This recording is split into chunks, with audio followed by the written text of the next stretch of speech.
Bienvenue sur PaysSurLair.tv, c'est la rubrique théâtre avec mon cher Armand Laurent qui est avec nous ce matin pour en parler avec une grande précision et une ultra finesse. Bonjour Armand. Le spécialiste du théâtre. Mais là c'est avec nous et on accueille deux troupes ce matin. C'est la troupe de Mizak et de Cévennes. Merci messieurs, dames d'être avec nous et on parle tout de suite théâtre. Et c'est peut-être l'un des plus grands formats de notre région puisque c'est du grand théâtre alsacien qui arrive chez nous.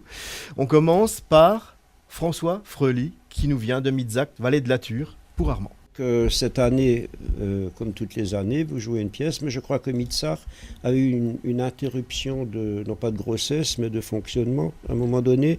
Donc c'est un groupe de personnes qui s'est retrouvé sans salle, sans rien, voilà. Et qui a été accueilli par la commune de Mizak, qui était très heureux de récupérer du théâtre alsacien dans son village. C'est une belle transplantation, ce qui permet au théâtre de Saint-Amarin quand même de continuer, puisqu'ils vont aussi prochainement produire une pièce, et à Mizak de revivre de ses plus belles pages. Alors le titre de la pièce c'est... Alors cette année on joue à Strich durch die Rechnung. Voilà, donc un trait sur la facture. Voilà, de Weissenburg, Raymond Weissenburg, qui est une grosse pointure de l'écriture en termes de théâtre alsacien. Voilà. Oui, c'est sans doute de ceux qui écrivent effectivement des pièces, c'est sans doute le plus éminent qu'on ait dans notre région. Et le plus productif peut-être aussi, hein. Je crois que... Oui, mais non, surtout aussi le plus fin. C'est pas... Voilà, c'est du théâtre qui parle de l'humain, sur des thèmes pas toujours forcément très rigolos, hein, mais quand même d'une manière légère, quoi. Et c'est ce qu'on a besoin d'ailleurs au théâtre, c'est de prendre aussi un peu de parler de la vraie vie, mais aussi de prendre un peu de distance de la vie. Alors, quel est le thème exact justement, c'est ce que tu viens de dire. C'est vraiment lié à la vie réelle des gens. À Strich durch die Rechnung, c'est l'histoire d'un vieux monsieur qui a l'article de la mort et qui héberge son neveu et la femme de son neveu. Et il est riche. Évidemment, le couple n'attend qu'une chose, c'est qu'il passe l'arme à gauche pour récupérer les sous.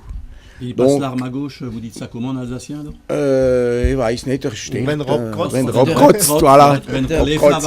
Voilà. Also, c'est comme ça, et pour l'accompagner dans ces derniers jours, parce qu'il est très mal en point, on lui paye une aide médicale à domicile, et c'est le contraire qui se passe. Au lieu de l'aider à mourir, il revit. Par contre, nous, on avait organisé les obsèques, on a même fait venir l'association de dons d'organes, aussi. Donc voilà, et puis ça se passe pas du tout comme on a prévu. Plus on a une voisine qui est très très encombrante. De quels organes il s'agit? Il y a on lui a les yeux. Ah d'accord, mais ça me rassure. D'ailleurs, dans la pièce, il se vexe quand il apprend qu'on a donné que les yeux, parce qu'il estime que tout le reste est encore bien. C'est ce que moi j'avais compris comme ça. Voilà. La traduction de il se vexe. Ah voilà. Il y a du niveau quand même. Oui. Non, je tendais une perche à mon ami Armand. Là, mais non, je te le dirai après. Alors à la fin, on la raconte pas, hein, mais bon, il y aura des surprises évidemment. Hein. Voilà, c'est une belle fable sur la nature humaine quand même, parce que il y a des familles où ça peut se passer. C'est sans doute inspiré de faits réels. On a Strich durch die Rechnung, ça démarre là tout de suite le 28 janvier. C'est ça? C'est ça, oui. Donc vous êtes là en plein gaz. Voilà, on est dans la dernière ligne droite. Demain, on répète toute la journée. Hop là. 2 fois la pièce, et puis encore la semaine prochaine. Combien de comédiens sur scène? Alors on est 8, 4 hommes, 4 femmes. Voilà. On peut en citer au moins quelques-uns. Déjà Jean-Paul Schwebel quand même, qui est le pilier, qui est l'homme qui a monté le théâtre alsacien de Saint-Amarin, et qui l'a amené à un niveau très élevé, et qui fait la mise en scène. Jean-Paul, c'est une pointure au théâtre alsacien, pour ceux qui le connaissent. Ensuite, il y a Marie-Jeanne Fries, qui joue le rôle de la voisine, qui est une très très bonne actrice aussi. Il y a un jeune qui s'appelle David Alter, qui joue pour la 2e fois. Qui jouait déjà l'an dernier. Qui jouait l'an dernier. Un jeune homme de talent. Hein. Voilà. Il y a Jean-Claude Rébichon, notre président, qui joue le rôle du croque-mort. Il y a Nathalie d'Auvergne qui joue pour la première fois cette année. Il y a aussi Yolande Kachler qui était dans la pièce de l'an passé, et moi-même. Voilà. Est-ce que, comme Mitsar et puis d'autres troupes, est-ce que la troupe peut se régénérer, c'est-à-dire aussi de retrouver des gens un peu plus jeunes pour jouer? Alors, l'originalité de notre troupe, c'est que nous avons une école d'Alsaciens. C'est-à-dire qu'on a une dizaine, une quinzaine de gamins qui viennent tous les mercredis à la salle polyvalente à Mitzak, et on leur enseigne la langue alsacienne par le théâtre. Et donc, l'année prochaine, la pièce qu'on va jouer l'année prochaine, donc on voit déjà dans un an, nous allons intégrer une jeune qui sort de l'école d'Alsacien. C'est magnifique. Voilà. Il y a d'ailleurs eu, je crois, une soirée un peu à bâton rompu, une espèce de gala, disons, de présentation avec l'intervention notamment de ces jeunes. Voilà, donc on a fait un Elsass-Ova il y a au mois de novembre. C'était en octobre même. En octobre, ouais. Et là, ben oui, le temps passe vite. Et là, c'est un spectacle où il y a les jeunes dans des petites pièces. Il y a aussi les adultes et les jeunes et les adultes ensemble dans certaines pièces. Question purement technique, combien la salle peut-elle accueillir de spectateurs? À peu près 200, 220, on va dire. Voilà. Donc vous démarrez le 28 janvier, vous jouerez 9 fois, oui. Jusqu'au mois de...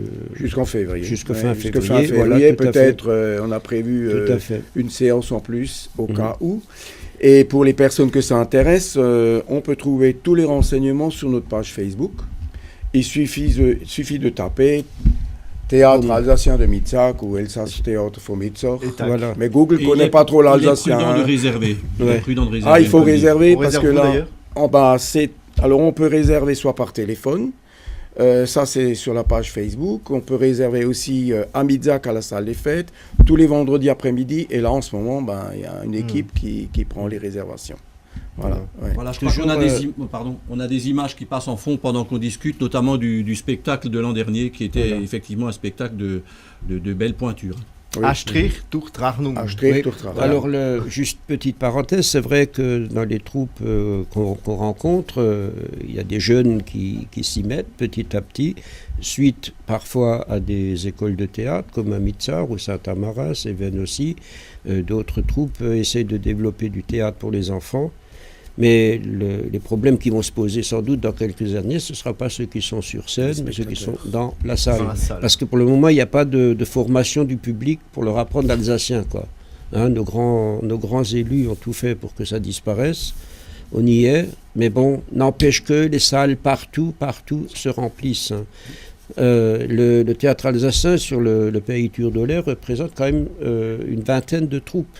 Ce qui est énorme. Oui. Il y a encore à peu près 4-5 qui sont plutôt francophones et 2-3 qui sont bi. Bon, ça arrive maintenant, tout est permis dans la nature.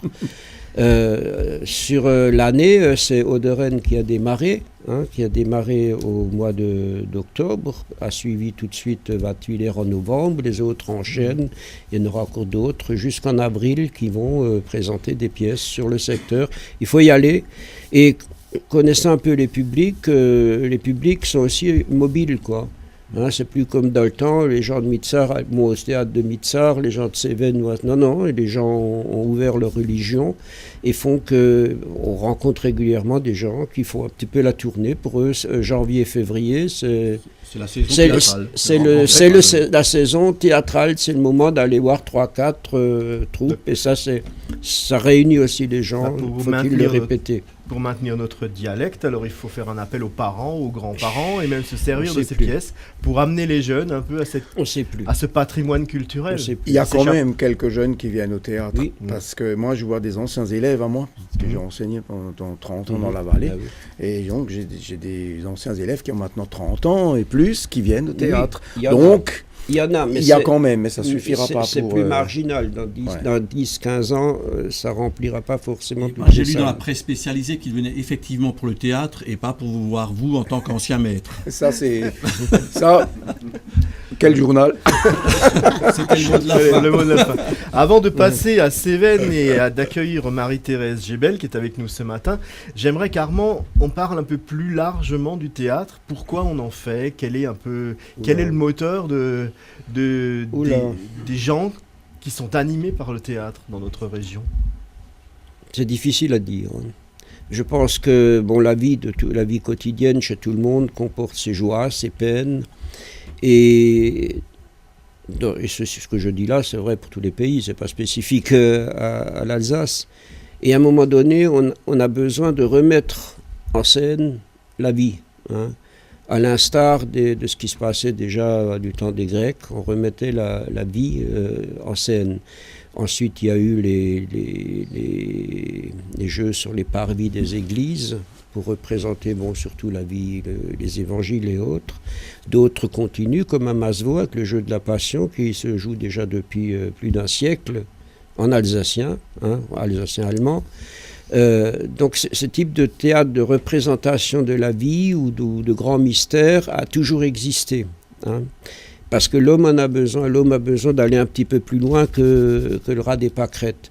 Le théâtre actuel, notamment le théâtre alsacien aussi, comme on l'a déjà dit avant, reprend des thèmes de la vie quotidienne, mais il faut les transgresser, il faut aller un peu plus loin, quoi. Il faut reprendre des choses un peu distanciées, un peu avec humour, parce que sinon, on exploserait tous. Donc quelque part aussi, le théâtre est une espèce de soupape de sécurité. Un exutoire. Je dirais pas un exutoire, non, une soupape de sécurité. C'est mieux, c'est pas ça. L'exutoire, ça va plutôt vers le bas. La soupape, c'est... Bon, au-dessus, il y a le pape. Hein, donc, voilà. Donc ça permet aussi... Je répète, non, pour ceux qui n'ont pas compris, non, ça va. Non, mais ça permet aussi de quelque part de retrouver un équilibre dans sa vie. J'ai fait des choses, je me suis énervé avec mon voisin, etc. Tout à coup, je le vois en scène, ça. Du coup, je réussis à me distancier de ça. Je dis, mais tu étais vraiment con d'avoir fait ça. Hein, c'est vraiment dommage. Tu n'aurais pas dû faire ça, quoi. Et donc, le théâtre, c'est aussi quelque part une école de vie. Hein. Quelles que soient les formes de théâtre.